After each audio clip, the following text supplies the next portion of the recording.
O edital de escolha do ouvidor-geral da Defensoria Pública de Minas Gerais foi tema de debate na Comissão do Trabalho.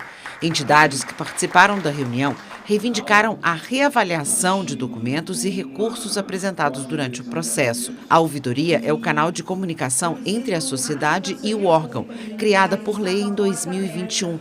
Mas, segundo os movimentos sociais, as exigências do edital deixaram grande parte dos representantes fora da eleição.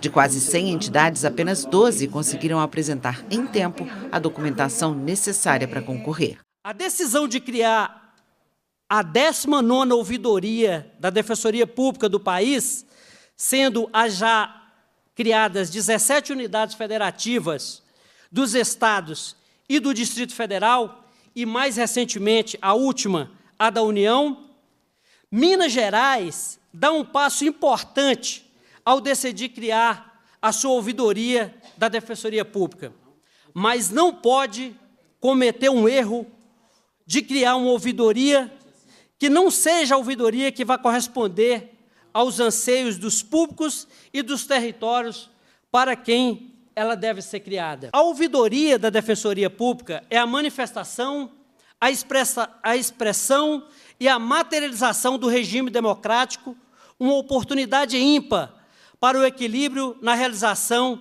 da tão almejada justiça. Esse conselho defende regras que garantam a maior participação e a interpretação sobre elas que sigam também nesta linha. Mas esta é uma posição política e reiteramos que respeitamos os formatos que autonomamente as defensorias escolhem para si. Além do excesso de formalismo do edital, que teria prejudicado os movimentos sociais, muitos sem personalidade jurídica, o modelo de participação também foi criticado. O que está em disputa, o que está em discussão nesse momento é o modelo de ouvidoria que queremos.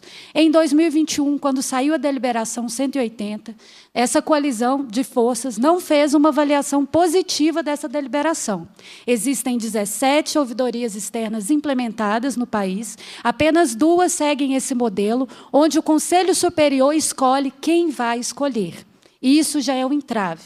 Então, nós lembramos aqui a nossa querida e valorosa Vilma Reis, que é uma grande referência para nós. Lá na Bahia, como é feito?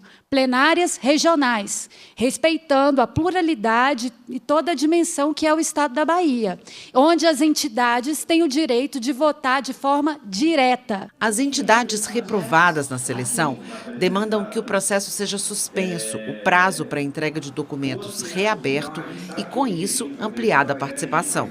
As sugestões para o impasse também vieram de experiências em outros estados brasileiros. Como não houve uma vedação explícita à complementação de documentos na sede de recurso, nós entendemos que poderia haver uma margem para que o Conselho Superior, respeitando os princípios da isonomia, contraditória e ampla defesa, pudesse considerar essa possibilidade de complementação de documento, né, da documentação, para garantir justamente a legitimidade desse processo de escolha que tem, né, que é muito necessário que a legitimidade seja o norte desse processo. Então, né, existem diversos vícios aí formais que foram analisados, né, e que impediram algumas candidaturas, mas a gente entende que esses vícios poderiam ser sanáveis, né, poderiam ser sanados, porque não houve má-fé e não haveria também prejuízo para o processo de escolha. Muito pelo contrário, tornaria o processo, como foi dito, muito mais democrático também, e aumentaria a legitimidade, que é o que precisa ter um ouvidor geral, né? Nós gostaríamos de buscar um modo de sensibilizar os defensores públicos que compõem aquele valoroso conselho a abrir um pouco mais, porque a letra da lei seca, sem acolher um pouco do sentimento que está expresso no ambiente, ela exclui a conveniência do ato que está sendo praticado.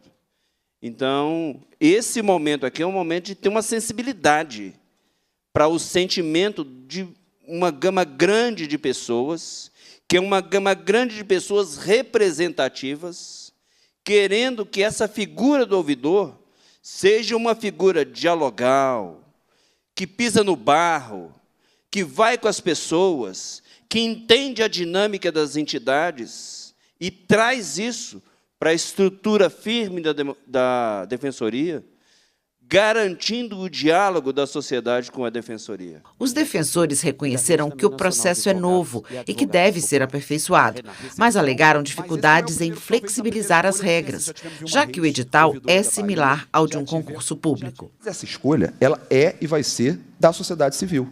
A instituição ela não vai escolher uma ouvidora ou um ouvidor, porque esse foi o modelo que a gente trouxe, inclusive, do Rio Grande do Sul, sem a participação das entidades da sociedade civil. Vocês têm a palavra final sobre quem vai participar desse processo de ouvidoria. Basta olhar a lei. Então, se os membros, aí não é uma sugestão, mas é uma constatação, se os membros, olha, não conheço, não me representa, eu comentava com alguns, e a sociedade civil não votar neles, esse processo provavelmente não vai caminhar. Esse processo não é a defensoria que vai escolher sem a participação da sociedade civil. Mas isso, por um outro lado, adia esse sonho antigo dos movimentos de ter uma ouvidoria instalada, né? Então, é uma escolha que a sociedade difícil, é um processo complexo. A deputada Beatriz Cerqueira criticou a resistência dos defensores em rever o processo. Que essa acolhida expressa aqui, nesse encerramento, seja com esse espírito que vocês possam rever. Porque a manutenção desse processo, ele diz qual é o modelo de ouvidoria que o Conselho, né, na sua maioria, vai definir. Né? Porque os argumentos técnicos de que é possível rever foram apresentados, o contexto foi apresentado, a possibilidade de decisões por essa instância foi dita didaticamente, que inclusive foi dita a mim aqui, né, que não poderia ser aqui porque tem uma instância. Então, tem caminhos, né? E, às vezes, é possível rever caminhos no trajeto. Ao final do debate, o deputado Leleco apresentou vários requerimentos. Entre eles, um foi encaminhado ao Conselho Gestor da Seleção para o cargo de ouvidor. Que seja encaminhado ao Conselho Superior da Defensoria Pública do Estado de Minas Gerais, em Belo Horizonte, pedido de providência para reanálise dos recursos do processo de habilitação ao cargo de ouvidor-geral da Defensoria Pública do Estado de Minas Gerais, conforme edital de habilitação número 1 de 2025, com possibilidade de complementação documental, considerando as lacunas e ambiguidades do referido edital, conforme claramente evidenciadas nas falas e defesas durante esta audiência pública.